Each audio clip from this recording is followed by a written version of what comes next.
Mafia Mukhtar Ansari के घर लंबे समय बाद खुशियां आई हैं। उनके छोटे बेटे उमर अंसारी ने शादी रचाई है। दिल्ली स्थित एक रिजॉर्ट में हुई इस शादी की तस्वीरें और वीडियो अब सोशल मीडिया पर वायरल है।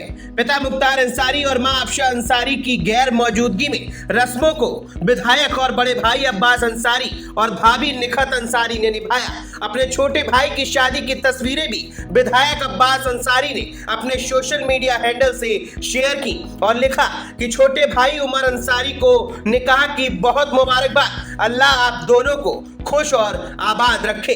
अब्बास ने जो तस्वीर शेयर की है उसमें दूल्हा बने उमर अंसारी शादी के मंच पर खड़े हैं और उनके बगल में अब्बास अंसारी खड़े हैं और इसके अलावा शादी की कुछ और फोटोज और वीडियो भी सोशल मीडिया पर वायरल है, जिसमें दूल्हा बने उमर अंसारी और पूरी बारात का स्वागत किया जा रहा है। इसके अलावा एक फोटो में उमर अंसारी अपनी दुल्हन को एक तस्वीर दिखा रहे हैं और कहा जा रहा है कि निकाह के दौरान उमर अपने पिता मुख्तार अंसारी को याद कर भावुक हो गए और स्टेज पर ही अपनी दुल्हन को अपने पिता की तस्वीर दिखाई।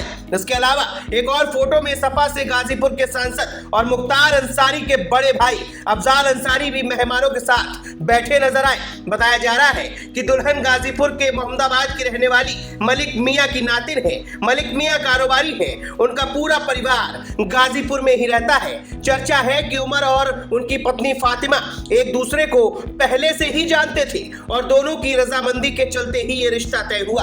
उत्तर प्रदेश में योगी सरकार आने के बाद से ही मुख्तार अंसारी और उनके परिवार पर सरकार का शिकंजा कस गया था। मुख्तार अंसारी ही नहीं बल्कि उनकी पत्नी आफशा अंसारी, दोनों बेटे अब्बास अंसारी और उमर अंसारी के खिलाफ भी कई केस दर्ज हुए। मुख्तार अंसारी की तो जेल में ही मौत हो गई, वहीं अब्बास और उमर अंसारी पर भी अलग अलग मुकदमों में जेल में रहे। कुछ समय तक तो अब्बास अंसारी की पत्नी निखत अंसारी भी जेल में रही। आफशा अंसारी गिरफ्तार नहीं हुई तो उनके खिलाफ रेड कॉर्नर नोटिस तक जारी हुआ और वो आज तक पुलिस की गिरफ्त से बाहर है और 1 लाख रुपए की इनामी भी है। ऐसे में पूरा परिवार कोर्ट कचहरी और पुलिसिया कार्रवाई में ही कई साल बिताता रहा, इसलिए शादी की इन तैयारियों को बेहद गोपनीय रखा गया था। यहां तक कि शादी से पहले मेहमानों को भी इसके बारे में कोई जानकारी नहीं दी गई थी। शादी की तस्वीरें और वीडियो सोशल मीडिया पर वायरल होने के बाद लोगों को शादी की जानकारी हुई।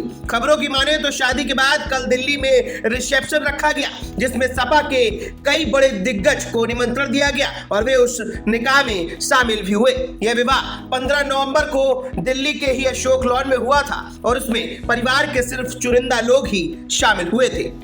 Bureau report, the leader Hindi.